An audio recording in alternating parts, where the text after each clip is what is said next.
Vamos a ver. Ya. Ok. Bueno,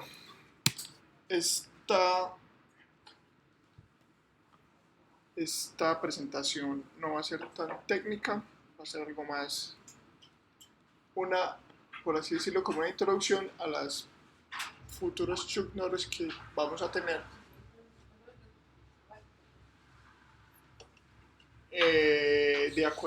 Con respecto a todo lo que tiene que ver con los módulos. ¿Qué son módulos? ¿Para qué se usan? ¿Por qué nacieron? ¿Y para qué nos sirven? Esto va a ser como una historia de dónde salieron, por qué lo hicieron, por qué le dio a esa gente las ganas de jodernos más la vida y todo ese tipo de cosas. No sé si ustedes ya tienen una noción de qué son módulos, qué ideas tienen que es, qué piensan que es. Pues, el acercamiento que yo tengo es del patrón modular y lo poquito que aprendí de Webpack, que lo sigo odiando. ¿Quién Bueno, más? me ha enseñado Uber Yo tengo- con la arquitectura de Angular 2. Tengo una idea, más no sé si ese es el concepto real. Es como llevar el código a pequeños grupos, el que sea más compacto y no tener el llamado código spaghetti, que era antes todo un solo archivo, sino o como ahora acá manejamos componentes, tener cada componente con su módulo JavaScript. ¿Quién más piensa que es un módulo? ¿Qué creen que es? Un módulo es un paquete en el cual usted encapsula ciertas rutinas, cierta lógica y que le permite hacer reuso de eso las veces que quiera, como quiera.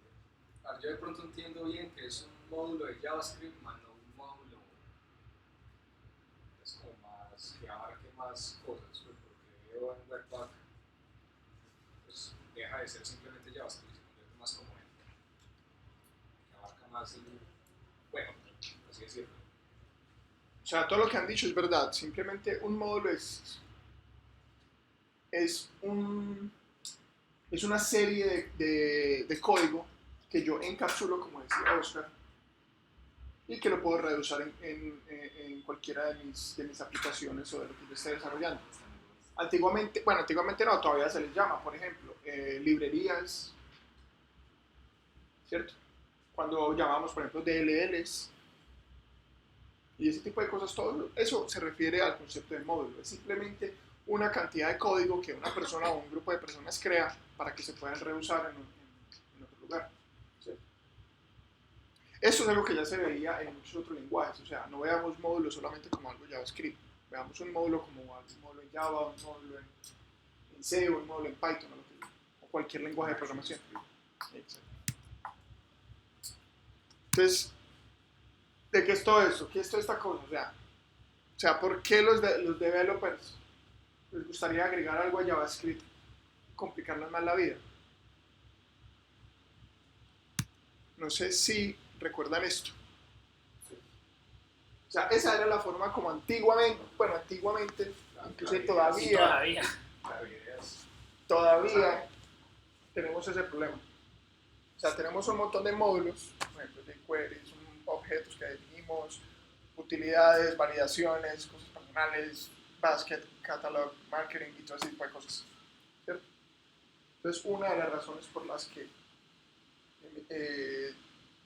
los developers en JavaScript ingresaron los módulos es para prevenir ese tipo de cosas. Porque esto, o sea, ayuda a que el código sea mucho menos sostenible en el tiempo. Porque no solamente no estamos encapsulando nuestro código en esta aplicación, sino que tampoco estamos manejando bien las dependencias. Además de que necesitamos un orden. O sea, si jQuery se carga al final, No sirve Angular. no sirve lo que se ha hecho en jQuery, o si estamos utilizando Angular y lo colocamos al final, no nos va a funcionar. ¿Cierto? Y sin pensar en este otro problema que también tenemos en este tipo de estructuras. Y en la encapsulación, que es lo que decía ahorita, lo que decía Oscar. Porque ¿qué es lo que es encapsulación? Es simplemente coger yo mi código y encapsularlo de tal forma de que tenga una interfase que se pueda acceder desde fuera y todo lo de adentro sea privado. Algunos que hemos trabajado con orientación a objetos ya hemos visto esto. Por ejemplo, ¿qué pasaría si el tipo que hizo jQuery utilizara la variable, porque ustedes miran el código, jQuery igual y todo su código? ¿Qué pasaría si, por ejemplo, un developer, no sé, Tito, llega y incluyó jQuery y se le fue y colocó otra variable que se llama jQuery igual a otra cosa? ¿Qué pasaría en todo el código? Se reescribe. Entonces ese es el problema que también tenemos, que estamos sobreescribiendo cosas que fueron hechas por otros. Y también, por ejemplo, tenemos un prototipo de jQuery, bueno, que tiene su perfil. A veces el hecho de no encapsular hace que las variables se choquen. Entonces estoy trabajando en un proyecto donde todo es un mismo file. El problema que tengo es que es muy grande, muchos códigos, y me mantengo reescribiendo cosas porque por una variable y buscar dentro del código a ver si está o no. Si no está encapsulado, tengo a meter código. Exacto. Eso es algo que ya veíamos en muchos otros lenguajes, que no lo vemos ahora en JavaScript. Entonces, como dice Daniel, y como a todos nos ha pasado, entonces en la comunidad y en todos los desarrolladores siempre que se crea una librería se intenta encapsular. Encapsular esa librería que yo hice. Por ejemplo, yo hice una librería para consultar, no sé, fotomultas del sistema del tránsito, por ejemplo. Entonces, si alguien va a utilizar esa librería y resulta que yo le puse un nombre a una variable y la variable se llama X y alguien también en su código le puso algo X, entonces van a colisionar. ¿Entendido hasta ahí? ¿Entendido cuál es el problema que tenemos? ¿Ya? Entonces, volvamos al pasado, que era lo que teníamos. ¿Y por qué pasa todo esto? Si todos los lenguajes ya tienen esto, por ejemplo, en Java tenemos package, tenemos namespaces, tenemos un montón de cosas. En .NET también tenemos un montón de cosas en todos los lenguajes, entonces ¿por qué en JavaScript no? Una de las razones es que JavaScript fue creado en 10 días. O sea, Fue inmenso porque le dijeron a Brendan H. Man, tiene que sacar para la siguiente versión de Netscape un lenguaje de programación que enriquezca los sitios web. Y lo tiene que tener listo para la próxima versión en 10 días. Ah, carajo. Bueno, listo. Y él hizo esa vaina en 10 días. entonces este tipo se gastó 10 días haciendo todo un lenguaje de programación, cuando un lenguaje de programación tiene que madurar por muchos, muchos años. ¿Cierto? Además que sin pensar por otros problemas que tenía JavaScript en su momento, si no recuerdo ahora el nombre del browser antes de Netscape, que lo que hacía era que él no pintaba las páginas a medida que va cargando, sino que esperaba que cargara toda y luego la renderizara. Entonces tardaba un montón de tiempo en cargar una página. O sea, la gente dice que se demoraba minutos en ver una página. Luego que salió Netscape, él empezó a pintar a medida que iba leyendo el código HTML. Entonces por eso fue tan popular. Y aparte de que le agregaron JavaScript. Pero cuando agregaron JavaScript, el browser cuando leía esa etiqueta script, él tenía que primero ir, consultar ese archivo, porque él no podía hacer dos conexiones al mismo tiempo. Entonces, consultaba el HTML y el servidor, que lo traía. Veía que había un tag, paraba la ejecución, consultaba el JavaScript, lo parseaba y ya seguía con la ejecución del HTML. Entonces, eso eran muchos problemas que Brendan en su momento se encontró. Y además, sin contar pues que tuvo que desarrollar eso en 10 días, pues obviamente hay mucho lack of features, por así decirlo, que ya tenían otro lenguaje, ¿cierto? O sea, todos tenían, como les digo acá, todos tenían su lenguaje su programación modular, el único que no lo tenía era JavaScript. Y nadie, la verdad, le daba tanto crédito a JavaScript. O sea, en ese momento era mucho mejor un lenguaje del lado del servidor como Java, como ASP, que JavaScript. ¿Cierto? O sea, entonces, ¿qué es lo que realmente hubiéramos necesitado? Esa es la cara que hubiera hecho Brendan cuando le dijeron que necesitaba todo eso en 10 días. No había manera. Primero, separación. O sea, uno como desarrollador siempre tiene que separar concerns o lo que hace mi código. Y más que todo cuando estamos trabajando como equipo. O sea, imagínense tener un solo JavaScript para toda la aplicación. Y ese JavaScript es el único que se mete al servidor y se hacen cambios. Imagínense en los conflictos, imagínense en el montón de problemas, colisión de variables y un montón de cosas. Entonces la separación siempre ha sido considerada como una mejor práctica. sin importar si es en web, sin importar si es en backend, sin importar Está en ensamblador. hasta en ensamblador, sin importar si es en electrónica, inclusive cuando están programando, todo siempre lo separan, ¿cierto?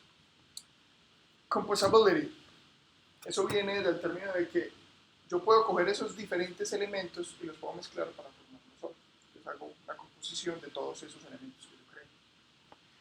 Manejo de dependencias, que es el problema que vimos al principio, que teníamos un montón de scripts, que primero se tenía que definir jQuery y antes tengo que definir Angular, y luego que Tools, y luego no sé qué, y luego no sé qué, y no sé qué.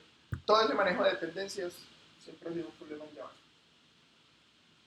Primero por el orden, no solo por la encapsulación, sino por el orden. Si yo no pongo el orden que es, se me va a estallar. Inclusive todavía tenemos ese problema. Cuando concatenamos con Dual, tenemos que concatenar en el orden que es. ¿Ya? Inclusive también cuando metes esa información, cuando mezclas el JavaScript en las clients de AM, también tienes que meterlos en orden. ¿Preguntas por ahora? Namespaces es algo pues que ya algunos que han trabajado en Java ya lo han visto. Simplemente yo creo un espacio de nombres para mi código y lo bueno es que permite que yo pueda mover ese código sin importar a un folder, si está en el folder X o Y o Z, siempre se va a mantener la relación. Entonces no tengo que sobreescribir el core del programa para incluir un namespace. ¿Ya? Y Consistent Implementation, que también tiene que ver con Dependency Management, que la idea es que yo se pueda reusar lo más que podamos, o sea, porque yo tengo que preocuparme por algo que ya fue hecho.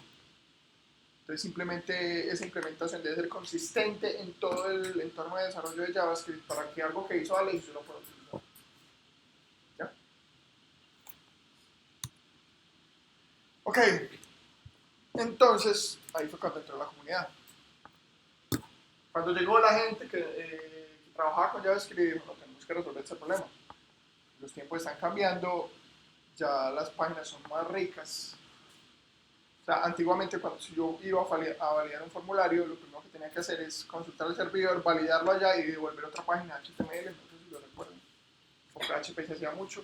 Submit, se enviaba el archivo y luego se devolvía la respuesta si estaba bien o si estaba mal. Entonces ahora todo se hacía en el cliente. Las validaciones ya eran mucho más ricas en la experiencia de usuario porque se validaba ahí mismo. Entonces eso empezó a hacer que las páginas y las aplicaciones web fueran más ricas. Entonces obviamente eso explica mucho los problemas. Y ahí es cuando entró pues la comunidad a resolver todos esos problemas. ¿Preguntas ahora? ¿Entendido bien hasta ahora? Ok. Entonces, ¿qué hizo la comunidad? Se metió en un montón de cosas. Object Little Pattern, IFE, Rebel Model Pattern, CommonJS, AMD y UMD. Eso es lo que hasta ahora llevamos. Voy a empezar uno por uno para que veamos qué es lo que hace cada uno y cómo terminamos en lo que ahora vamos a empezar a utilizar, pues no por ahora, es el ECMAScript 6, que ya tiene, cogió todo esto y lo montó en el nuevo estándar, pero todavía no está listo. Bueno, ¿qué es Object Little Pattern? Good, but not good enough. Bueno, pero no es lo suficientemente bueno. No sé si ven acá, aquí hay como un ejemplo de un código, de un archivo, de un objeto. Tengo otro archivo que define una propiedad para ese objeto. Y tengo un HTML que es un formato de Java. ¿Por qué creen que es bueno, pero no es lo suficientemente bueno? Por el orden. No, esos son archivos diferentes. Sí, no, por eso. Pero si usted cambia en la línea 16 y 17, las pone abajo antes de o después del script. No, esta fallaría. Si yo lo pongo antes, fallaría. O si la pone colocó antes. autor antes de persona. Él no va a saber quién es persona. Exactamente. Entonces, ese tipo de cosas ya hacen que, o sea, está bien, pero eso implica que cuando usted va a trabajar con un grupo grande de trabajo, todo el mundo tiene que tener súper clara el orden y la forma de trabajo, que si no, todos van a empezar a ir al carajo y empiezan a aparecer por ahí los bugs. O sea, en este código encontramos Lo- no está encapsulado, entonces es abierto para cualquier archivo o ocupadores de la consola pueden manipular los objetos.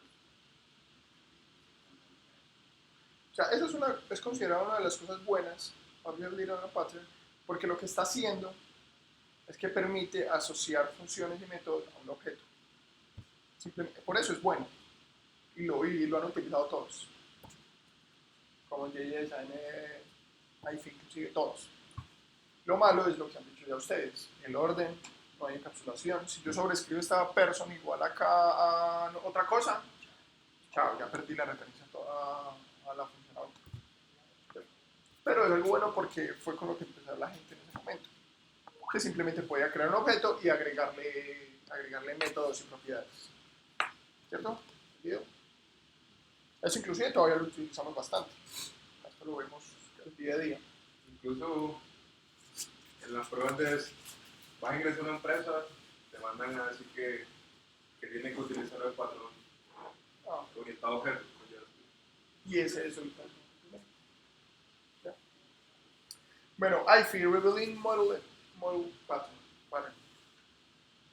Este ya es un poquito más, no recuerdo creo que es el nombre, el tipo que le dio el nombre.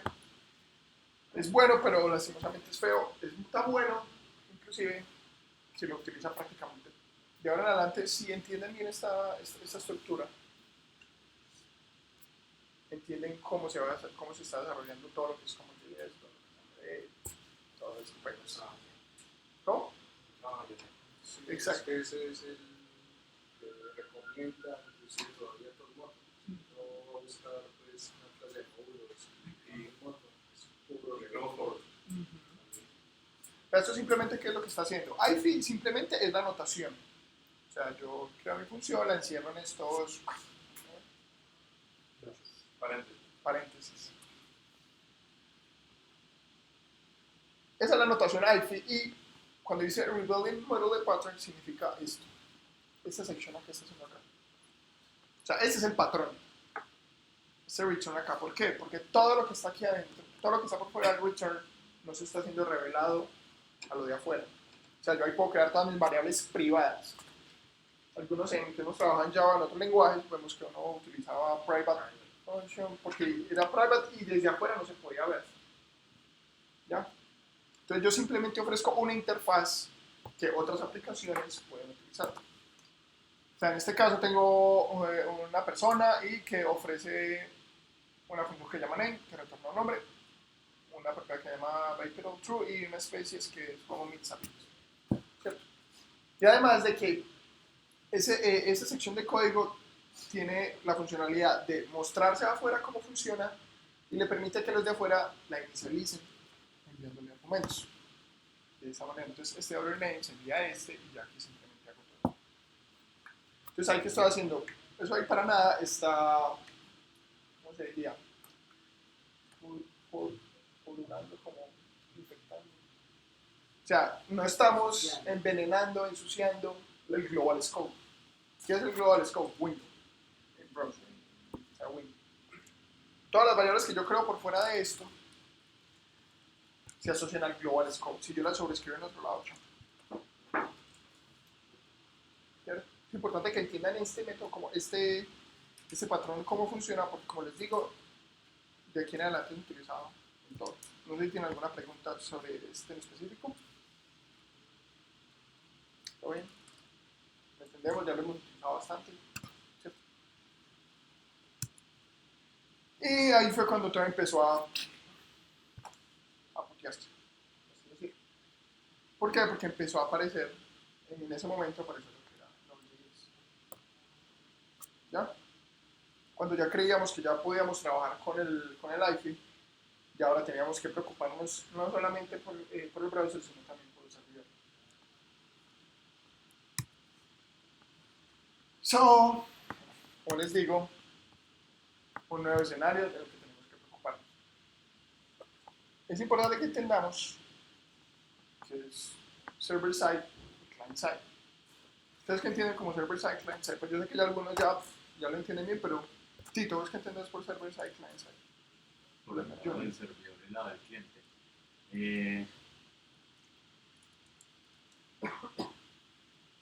Paso. Pero Sí, ustedes que no. entienden por la base, que entienden por la del servidor y la del cliente.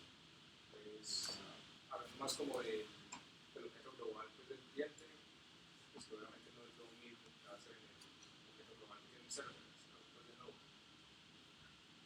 Pues el Windows, el browser y ya el global, los nodes, pues monstruos aparte. Cada uno tiene como ya su scope, pues su forma de trabajar muy distintas, puede incluir pues a otras funciones y para Vea, Lo único simplemente que en el lado del servidor todo se ejecuta en la máquina directamente, mientras que en el cliente se ejecuta en el navegador. Está todo sobre el navegador. es que ahí está la cuestión de, entendiendo que la web en este momento es una arquitectura distribuida, donde hay un cliente, alguien que va a hacer una petición y obtiene unos datos y muestra algo, y hay un servidor que es el que recibe esas peticiones, las procesa y las despacha. A eso es la referencia de server-side y client-side. Los server-side siempre son servidores, que puede ser un servidor o puede ser un clúster de servidores como los que tiene Google, que tienen máquinas muy poderosas, que tienen procesadores, que tienen múltiples núcleos, que tienen acceso a bases de datos, que el lado del server-side no solamente es una máquina, pueden ser N máquinas y cada una tiene una labor diferente, tiene proxies, tiene distribución de carga, tiene muchísimas cosas donde se necesita una lógica de programación amplia para poder abordar y enfrentar muchos de los problemas específicamente del manejo de todos los recursos que hay y de optimización para despacho de información de los clientes. Y lo que ya hacen los clientes, que es todo el proceso de experiencia de usuario, de cómo el cliente lo va a ver, si es rápido, si es eficiente, si estamos repintando algo 10, 100 o 1000 veces para que el cliente lo vea. Esa es la separación de esos dos conceptos, de cómo en una parte tenemos mucho hardware y tener todo ese hardware nos da muchas responsabilidades y en la otra tenemos tan poquito de dónde agarrar que deberíamos ser un poco más cuidadosos a la hora de hacer ciertas cosas. Entonces, ahí van esos dos conceptos. eh, ¿Qué más entiende, Alex? Depende por server-side, client-side. Simplemente lo que decía Oscar, que en el lado de servidor se maneja todo lo que es la conexión de base de datos, todas las peticiones que hace el cliente. El cliente simplemente utiliza a través de algunos lenguajes el acceso al servidor para las peticiones. ¿Ustedes? ¿Bien? ¿Dejo? Entiendo. Rubén. O sea, lo que quiero hacer es saber qué conceptos tiene cada uno para que todos lleguemos a una conclusión. Que todo lo que han dicho tiene mucha razón. No. No, hablando. Es que, digamos el concepto de separarlo del cliente y separar el servidor es como lo que estaba diciendo Oscar, que, o sea, digamos que lo cual es al principio, que anteriormente teníamos un cliente, pero igual ese cliente siempre tenía que estar en comunicación siempre con el servidor y siempre tenía, digamos, que cualquier petición que no se podía, digamos, como diferenciar y apartar eso, que yo podía hacer algo desde aquí mismo, desde el cliente, yo porque lo tenía que mandar al servidor. Entonces, creo que eso como que hacer como independizar el trabajo que puede hacer el cliente y el trabajo que puede hacer el servidor. Entonces, como eso. Y por allá. No, todo lo que han dicho está bien. Nets. Daniel, ¿qué piensas? De lo que estamos hablando, pues que JavaScript se puede ejecutar en los lectores, tanto en clásico browser, en JavaScript clásico, con los navegadores y con Node en el servidor. Entonces, pues, imagino que es como el nuevo reto de que tenemos que encontrar un lenguaje que fue hecho para scripts, para hacer scripts, ya comenzarlo a utilizar para posteriormente en el servidor, que es donde se tienden a utilizar más, bueno, o antes utilizaban más las aplicaciones complejas. Entonces, creo que era como revolucionar el lenguaje para que pudiera servir como un lenguaje de base. Exacto, sí, o sea, como dicen todos, si vamos a la historia, es mucho más fácil ver ese contraste entre lo que era client y lo que era server-side, ¿cierto? O sea, antiguamente en server-side teníamos, inclusive todavía lo tenemos un PHP, tenemos un Java, tenemos un .NET, que lo que hacía era simplemente proveernos una interfaz para comunicarnos con el cliente, ¿cierto? Esto viene más de teoría de las comunicaciones, de un emisor y un receptor. Entonces el cliente se comunica con el servidor y el servidor le devuelve algo. Y luego el cliente le pide algo y el servidor le devuelve otra cosa, ¿cierto? Entonces, llevándolo a lo que estamos hablando, es simplemente eso. Ya como ahora, antiguamente teníamos JavaScript solo en el browser, ahora también lo llevamos al server. Y en el server ya la naturaleza cambia. O sea, como decía Oscar, ya tenemos mucho procesamiento, tenemos un montón de herramientas que no funcionan igual que el browser. El problema es que cuando trabajamos JavaScript en los dos lados al mismo tiempo, la línea se vuelve muy difusa. O sea, uno cuando está programando server y cuando está programando client, uno empieza como a pensar como, bueno, y esto es de server, esto es de client, o qué va a ser del lado del servidor, o qué va del lado del cliente, y ese tipo de cosas. Estas son las famosas aplicaciones que tienen nombre. Eso, isomórficos. Isomórficas. No, pero eso es para renderizar, eso es otro... Sí, pero o sea, ese es el primer problema que uno nota en ese tipo de aplicaciones, que uno dice, mierda, ¿y esto dónde se va a ejecutar? ¿En el cliente o en el servidor? Ah, pero debería ser en tal lado. Pero es tener clara esa separación de roles para poder tener claridad al respecto. Exacto, entonces obviamente ya cuando estamos en el server tenemos que pensar mucho en las operaciones I/O, en las operaciones síncronas, en las operaciones asíncronas. Del lado del cliente era mucho más fácil, porque yo simplemente sé que en el lado asíncrono es pedir algo y esperar a que me llegue. Pero del lado del servidor es muy diferente. Aunque la teoría es la misma, pero sigue siendo muy diferente. ¿Okay? Y bueno, ya aclarando todo esto, los términos que tenemos todos. Vamos entonces a seguir con lo que estamos hablando ahorita, con el CommonJS. CommonJS es una muy buena idea, pero es del lado del servidor. ¿Y por qué es del lado del servidor? Porque es síncrono. ¿Entendemos bien lo que es síncrono y lo que es asíncrono? Tito, ¿qué es síncrono y qué No, no? eso te iba a preguntar. O sea, según entendí ahorita, el asíncrono es cuando uno hace una petición y ya la hace de un solo lado. O es al contrario.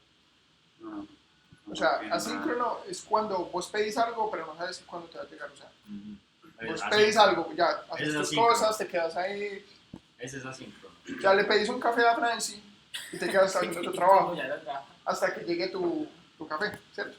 Eso es asíncrono. Síncrono es Síncrono cuando vas usted vos por tiene tu que café ir y por te el devuelves. Para Ese poder- es el para mejor poder- colocación. mejor ejemplo, para poder volver a trabajar, tienes que volver otra vez hasta allá. Exacto. Se bloquea, O sea, así que digamos, la tarea principal es trabajar. Si usted se lo pide a Francia, usted puede seguir trabajando, ¿sí o no? Pero si usted no tiene que pararse, ya la tarea paró. Francis, Ajax. Ya. Franci era el Ajax. Eso. ¿Ya? Se lo quedó práctico. Sí, ya resolvieron la duda de por qué hay. Exacto. Entonces, CommonJS, primero, CommonJS no es una librería. O sea, no es ahí, yo voy a descargar CommonJS. CommonJS es simplemente, como dice Oscar, es un estándar. Simplemente un estándar que dice cómo se deberían incluir módulos o cómo se deberían manejar las dependencias, que era lo que estábamos hablando ahorita. Pero no llega a ser un patrón, entonces es simplemente un estándar. Ni siquiera un patrón, es simplemente un estándar. Inclusive, Node.js no utiliza CommonJS.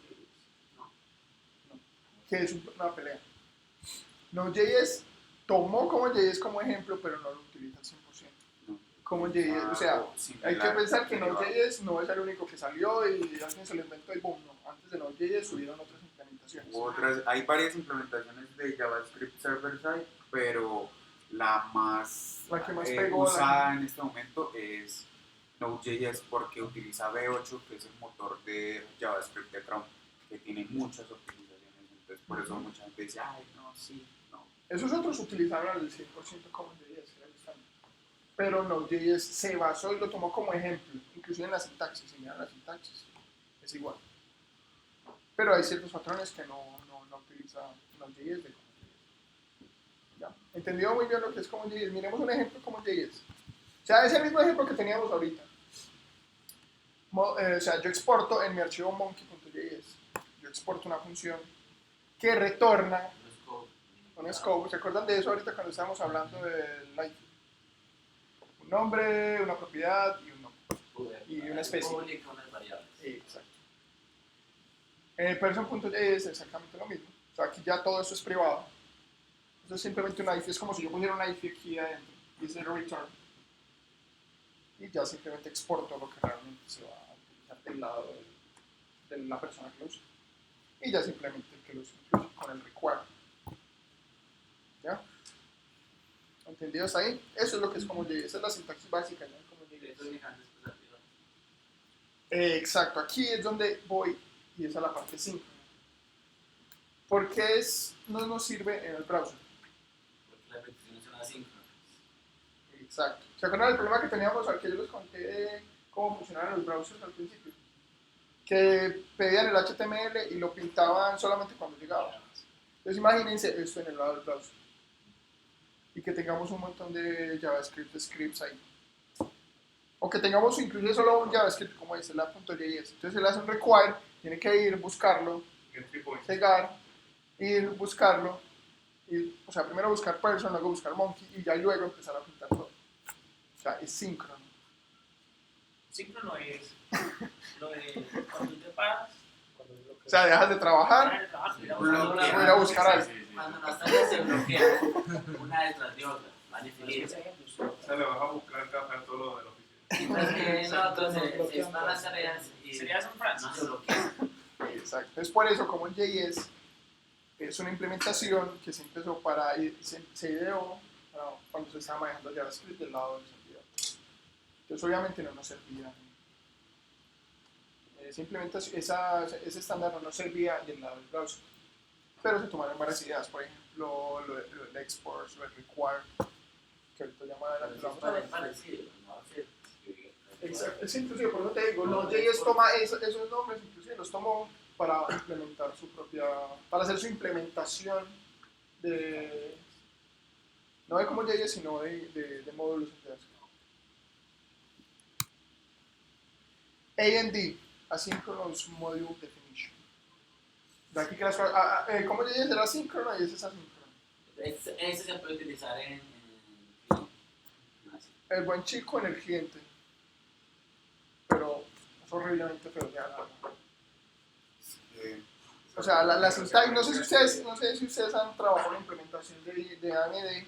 O sea, eso es un estándar también, no lo veamos como, yo me voy a descargar en AMD. Eso es un estándar y hay una librería que facilita. O sea, que ya implementa ese estándar, que se llama Require.js. Eso es Require.js. Pero es muy similar a lo que las interacciones usan para Angular, es lo feo, exactamente. Todo es feo porque usted, por ejemplo, tiene un módulo y en todos los módulos empieza a definir cosas que no sabe de dónde van a salir y hacia dónde van a llegar. Además de eso, tiene que seguir convenciones de nombre que eso le implica que usted tenga un scope amplio del proyecto. O sea, no convenciones de nombre, o sea, no sé si ustedes ya lo han trabajado, ya lo han visto funcionando en aplicaciones. Sencha utiliza mucho O sea, simplemente ya AMD incluye unas nuevas palabras. Por ejemplo, define, que yo defino un módulo. El primer argumento es el nombre de mi módulo. Por ejemplo, SAS, no sé, LES, cualquier otra librería que yo quiera. Y una función. Hay otro parámetro que es, o sea, el segundo parámetro que son las dependencias y ya el tercero es la función. O sea, la función ya es lo que hace mi módulo.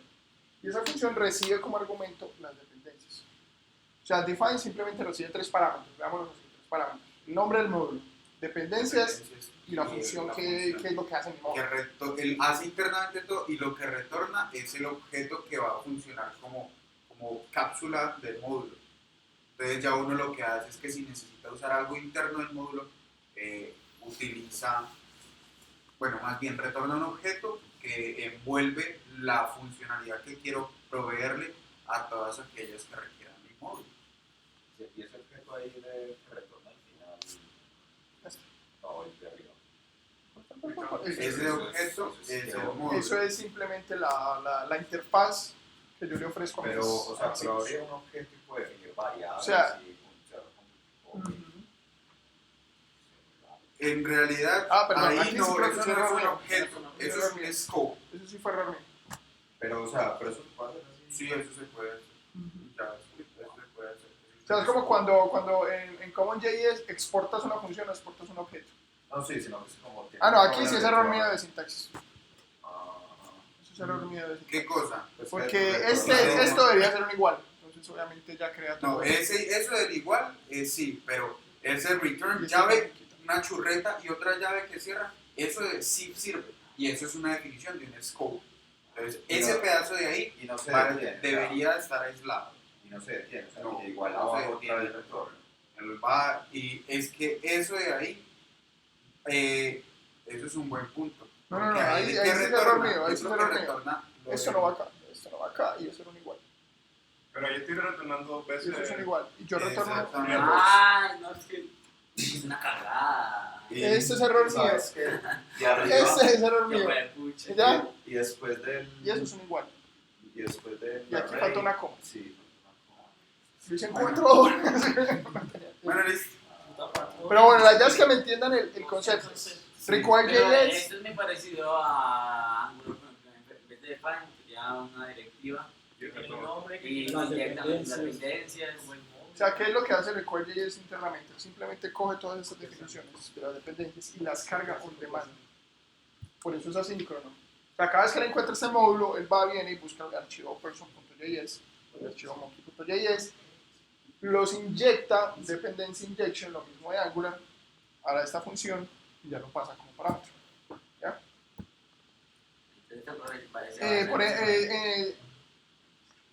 Require.js también tiene buenas prácticas, por ejemplo, esta de definir el nombre del módulo es mala práctica, porque Require.js le pone el mismo nombre del archivo, por eso es que ahorita decías lo de naming convention, de que el módulo se llama tal cual como es. Entonces yo podría quitar esto y ya se llamaría monkey.js.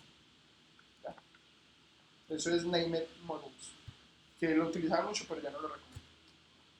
Pues lo puse aquí como para que vieran todos los argumentos ya funcionando. Bueno, preguntas hasta ahora de AMD, ¿cómo funciona? Funciona al lado del browser, entonces obviamente como les digo, es asíncrono. Entonces yo puedo yo puedo cargar mi página y cada vez que yo cargue un nuevo módulo, él va y pregunta la dependencia. Un ejemplo sencillo, por ejemplo, yo tengo un módulo que pinta un mapa y ese módulo de pintar mapa tiene una librería de dependencia que es, no sé, Google Maps o Mapbox, ¿cierto? Entonces una de las dependencias sería esa librería. Entonces, hasta que ya no cargue ese componente de mapa en el sitio web, en la página, y el usuario no esté ahí, no va a Require.js, va a preguntar por eso y lo retorna solo cuando es necesario. ¿Ya? ¿Entendió lo de AMD? Listo. Bueno, aquí hay pues ya la implementación pues de AMD ya final con Require. Require Author, el módulo pues Author que yo creé anteriormente. Function Author y ya Author hace todo. Se supone que ahí es el entry point, ¿no? Sí, ese sería el entry Ese point. sería el entry point. O sea, eso simplemente requiere el módulo Author, ¿cierto?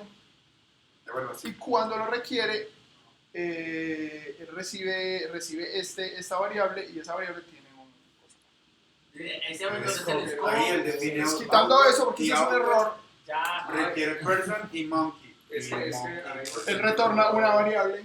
Mejor dicho, require, devuelve el scope, que se En este caso devuelve un objeto. Devuelve un objeto que puede ser o persona o monkey.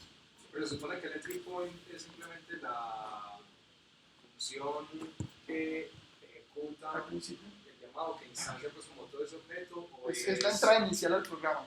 Es que, por El ejemplo, entry point es o o sea, sea, es el una de módulo las que cosas- hace el llamado a todas las dependencias. o sea, una de las todo. cosas Es que más acá interesantes. es el define author el que está llamando a todas las dependencias, si ya en el HTML o es simplemente estás No, no. ejecutando ese script. Aquí usted está diciendo define author es para definir el módulo autor. Y ya, ahí no se está haciendo nada más. ¿Qué pasa? Que en el entry point pase a la siguiente diapositiva. Usted lo que está haciendo es decir, bueno, yo necesito que importe el módulo autor.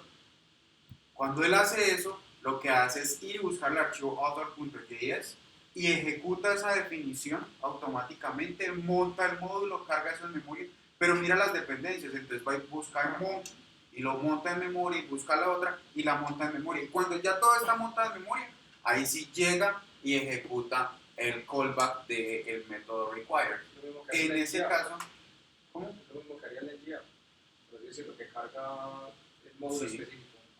Sí, Sí, pero, o sea, por ejemplo, yo aquí puedo, o sea, esta puede ser la página home, sí. pero ahí yo tengo otro módulo que tiene otras dependencias. Yo puedo hacer acá require mi otro módulo. y hago- O sea, eso sería Es- más bien cuando esto- agregas la directiva al Esto es una cosa que solventa uno de los grandes problemas a la hora de hacer desarrollo web.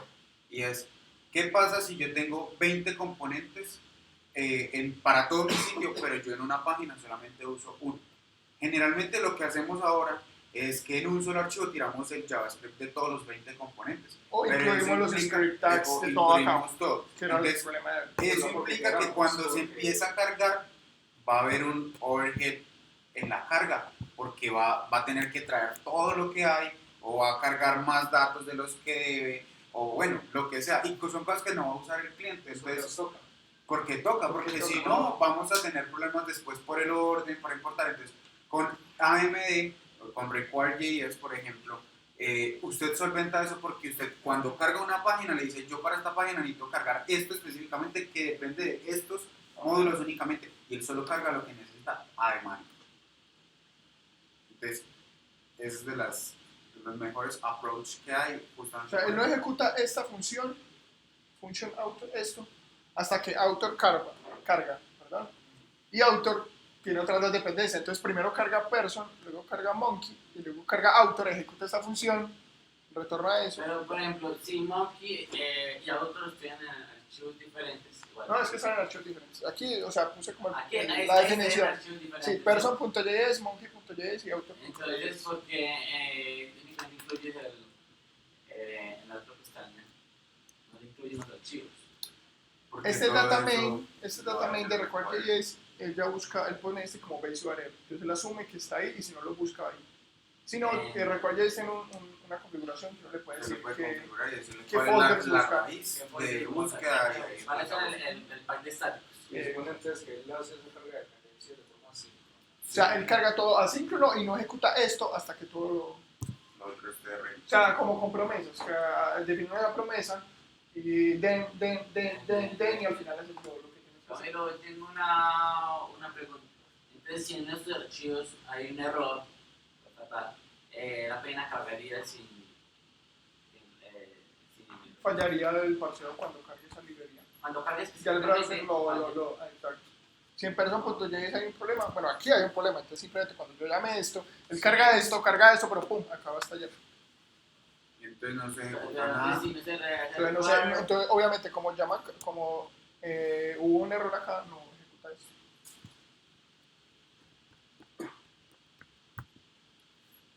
¿Entendido?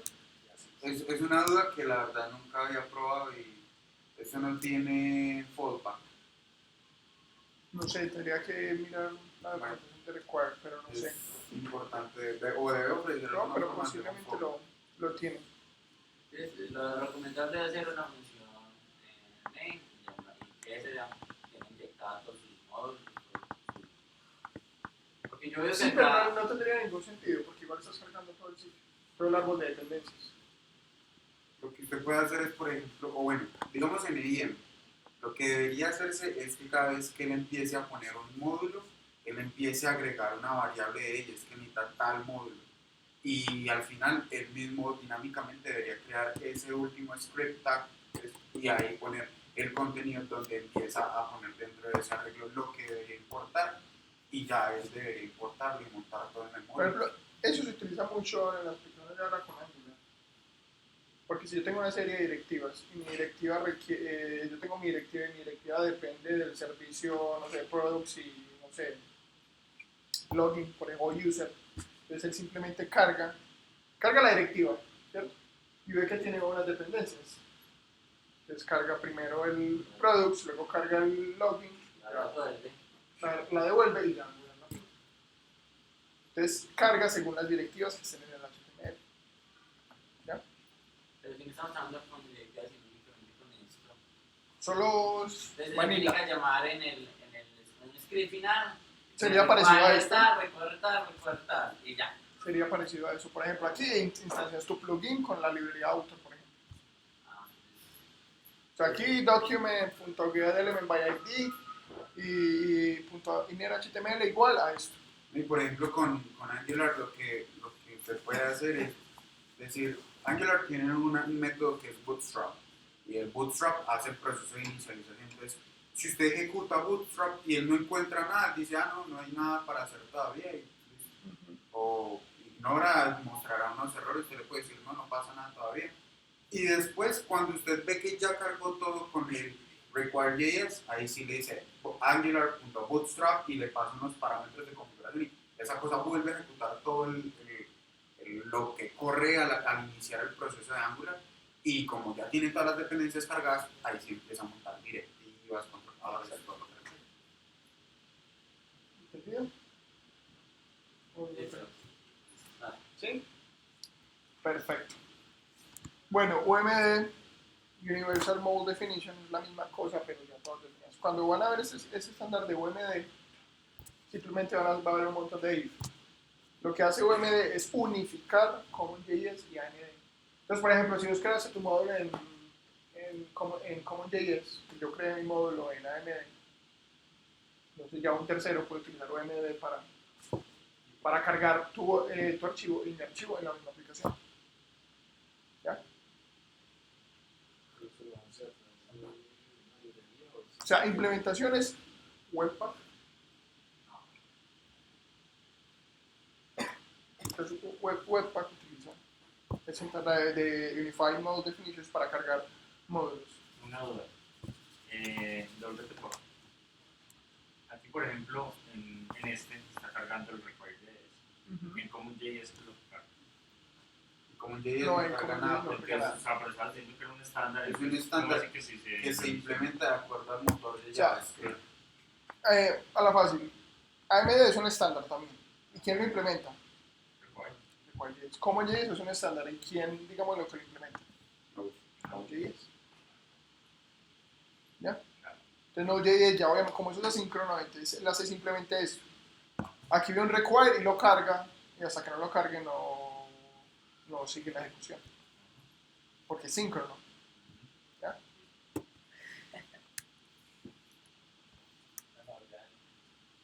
O sea, conmigo es lo mismo. Y ahora viene ES6 Modules. O sea, ya toda la gente después de todo lo que hizo la comunidad, llegaron estos tipos y cogieron todas esas experiencias ganadas con la de CommonJS y AMD y construyeron lo que es el ES6 Modules. ¿Ya? Entonces la idea es coger todo eso y montarlo en un estándar que nos pueda servir a todos. No lo vayan a intentar en casa, esto todavía está veremos. Yo lo he usado con Babel y funciona asombroso porque usted lo hace como le da la gana y esa cosa corre. O sea, lo mismo que teníamos ahora, pero en ES6. O sea, el mismo esquema. Un person.js que lo exporto, un monkey.jx que lo exporto, En las 5, author.js, esto me recuerda que yo era Python. Sí. Function make author y aquí exporto make author. Sí, pero igual todavía no está implementado Me para parece que no browsers. tiene full support, además no está para browsers. Entonces, ¿qué ¿Y pasa? por qué? Que Porque la implementación es complicada. Por todo lo que vimos ahora. Por todo eso de asíncrono es muy complicada Entonces, lo que decíamos anteriormente de exportar un scope a los data tour es lo que decías. Eso era lo que quería decir. Sí, aquí sí está bien. Con el export. Lo que hacíamos anteriormente en Command y cogíamos un scope y lo exportamos con return, es lo que se hace acá con el export. Sí, o sea, exacto. Debería ser igual, ¿no? Ah, sí. No, acá ya lo saqué. No, yo sí veo ahí una cosa, y es, por ejemplo, en la 31 debería ser make other as, make other. Esa es una de las cosas con las que cuando yo empecé a trabajar con módulos así, yo, esta mierda no me da, y no me da, y no me da. Y cuando me puse a mirar bien la especificación, dice que cuando usted va a hacer un export de ese tipo, debe utilizar la palabra clave as. Entonces es modulito as, y ahí pone el alias. Y ese es el alias que va a quedar después en el otro, en el módulo importado, exactamente. Y es el que usted debería utilizar en el import. Entonces, esa es la única cosa. Sí, como le digo, eso es algo- Es su mención, sugerencia. No, eso es ya parte del estándar. Ya parte, bueno, Pero está. del estándar. Bueno, Desde el estándar porque hasta entonces, ¿qué podemos hacer mientras tanto? Ya de ahí empezarán a salir todo este montón de herramientas. O sea, como todavía no tenemos soporte full de 16 módulos, ¿cómo podemos utilizar todo eso de una forma más sencilla para nosotros los mortales desarrolladores? Para que eso nos sirva. Ahora, hay varias implementaciones, Browserify, Webpack, System.js, que utiliza JSPM. Y entonces,